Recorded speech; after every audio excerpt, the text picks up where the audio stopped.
see by your briefcase that you are a big shot. I wonder, perchance, do you manage this joint? If so, I've been finally hoping to meet ya. I've got some ideas that I think are on point. I see by your swagger that you're an alumnus. An alumnus, in fact, who is long in the tooth. They come every week with their big, grand ideas, with windy advice, and saying they're sooth. I've got my hands full with the students, the budget, with staffing, alumni, admissions, and more.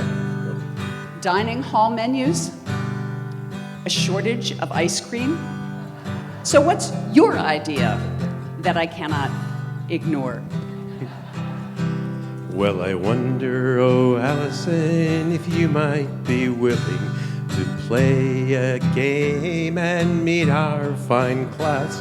We've got some quiz questions I think are engaging. If you would be willing, well, it'd be a gas. What would I have to do, dear alumnus? Would I want to run right out the door? Well, we've got some fine questions and a worthy opponent who doesn't even live in these parts anymore. Welcome, class of 1977, and hello, Allison. Great to see you too. Hey, I Steve. send greetings from sabbatical land, where all is wonderful and warm. So I'm sure that you all know that Presidents Byerly and Poskanzer are experts in their respective academic fields. So this Nuttinghouse gig is just kind of a sideshow for them. So we're going to ask each of them 3 questions. And you, the esteemed class of 77, will rate their answers by clapping or, if necessary, mooing. Now, David Perkins, who is an ethical and fair man with extremely good hearing for a man of our age, will measure your responses on a scale of 1 to 5 Friedrichs, the latest way to scientifically assess group approval, and tally their scores. The loser will owe the winner a little favor. President Byerly, if you win, what will you ask President Poskanzer? Well, Steve, I've noticed that the grass grows a lot faster at Nuttinghouse than I expected, and I think when you're back, if I win, you should come mow the lawn twice a month. Sure. Well, President Poskanzer, if you are victorious, what's your ask? Well, you know, as a tenured faculty member, I already live an utterly idyllic existence. But how about a year's excuse, no questions asked from all faculty meetings? All right, you're on. All right, those are decent stakes. Now, we've selected some questions related to each contestant's area of expertise, as well as things that anyone swinging a briefcase toward Laird 201 ought to know. So your very important role here is to clap or moo as you see fit in response to each answer. So don't hold back, okay? Let's get started. President Byerly's area of expertise, it's a mouthful. It lies at the intersection of literature and other media with a focus on Victorian literature and culture, digital humanities, and the role of technology in higher education. That is a mouthful. So President Byerly, here's your first question.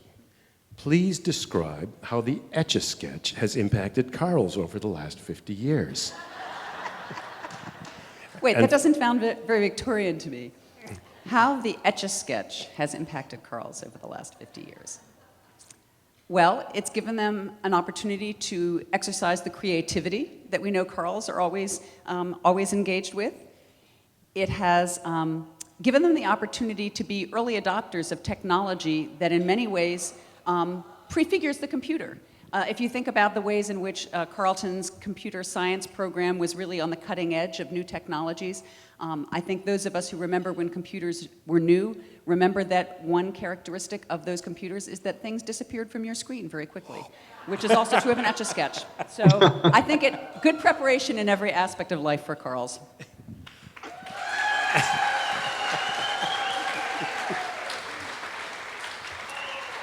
All right. Are you going to report a score, or are you saving those? I really think that Ben, that was probably a 2. Ooh. Maybe 2.5. He's a very hard grader. You've got to face them later. All right. I'm not a math major, so I have to keep the numbers low. Well, it's like the Olympics. If you go first on the ice, they have to set the bar pretty low. We'll move up. All right.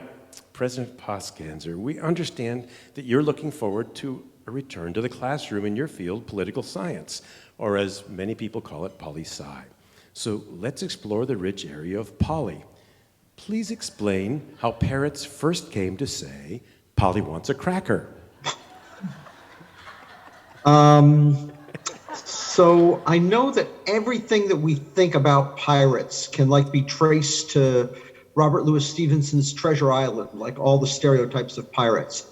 So I'm going to guess, and maybe does that count as Victorian literature, Allison? I don't know. Yeah, I think so. Okay. Late Victorian. So I know that they couldn't keep food on pirate ships or any ships, and people were always eating hardtack biscuits and salt pork. So I'm going to guess that that's where the crackers come from.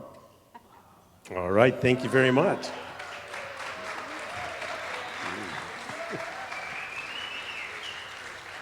Ben, I'm going to call that a 1. Ooh, harsh. But I'll give him another half point for collaboration with Alice. Oh, thank you. Okay. All right, back to you, President Byerly. How would English literature be different today if Charles Dickens had access to a Kindle and Amazon Prime? Well, one thing to know about Charles Dickens is that he was a man who was very much ahead of his time when it came to self-promotion. He was actually a big marketer of his own works. He went on lots of reading tours and made lots of money getting out there doing readings of his works and things. So I think he would have been someone who would be very on top of that kind of technology. I think that he would have liked the idea of being able to sell direct to consumers through Amazon Prime, something that he would have admired as a way to get more revenue because he was always very interested in revenue. So I would say, hard to know what the impact on the syllabi in literature classes at Carleton would be, but I think he would definitely beat James Patterson on the New York Times bestseller list. Wow. Okay, Ben, I'm going to call that a 4. All right. Well, thank you. All right, President Poskanzer, get ready. This one might be a little tough. What is a polycotomous variable? And would it taste good? I'm going to say something that faculty members love to say. That's not my field. I don't need to answer that. But I would imagine that if you dip it in chocolate and sprinkle some powdered sugar on it, it tastes great, like everything. Thank you. It was a tough one, huh? Yes, it was tough, so I'm going to give him a 2.5. Okay, on to our final round. President Byerly, imagine someone were to hand you Schiller right now, and he could talk, what would you ask him? I thought that was a setup for actually bringing Schiller in. Now I'm really disappointed. If I could see Schiller right now, what would I ask him? I would ask him, who is the wittier conversationalist, Goethe or Colbert? All right. Given that he would have met both of those individuals. David? Oh, Wake up. I was just amazed by her answer. Oh. I would give that also a 5. No, I'm going to give it a 5. A 5, okay. 5. I'm giving her a 5 on that one. Okay. President Poskanzer, during your tenure, What prank did you consider pulling on Carl's, but scrapped because it was too dangerous? Oh, I actually know. This one I know. So I always wanted to work with the dean of the college and the Carletonian to do a fake issue of the newspaper in which we would announce that we were going to require students to take 4 classes every term so that they could eat more richly at the smorgasbord of intellectual delights offered by the university. Wow. That would have gone over pretty well. Yeah, maybe not. I'm going to give that one a 5. That sounds fair. So, what are our final scores, and who's going to do what? Let's see. Take a 1, add another 1. Okay, let's see. 4. Okay. Steve gets a 9, not a bad score. And Allison gets an 11. And I want her to know that I was going to try to get this very rare recording of the Bronte sisters singing Stop in the Name of Love. But I couldn't find it. You know, I'm not sure I'm familiar with that recording. Well, It's really good. let's have a big hand for our celebrity contestants. And Steve, good luck with that push mower. Time to get working. Now we'd like. I'll see you in August, Steve. It's in the garage. I'll give you a. I'll be there in the garage. Deal. Bye. Bye, everyone. Now, I'd like to give Allison a chance to share a little about her vision for Carleton and how we can all be a part of it. Well, that's very kind of you, Ben. I don't want to interrupt people's dinner for too much, so, and some of you have heard me make speeches earlier, but it's very kind of Ben to give me a chance, given that I put up with the skit that he and his colleagues put together, to say something a little more serious.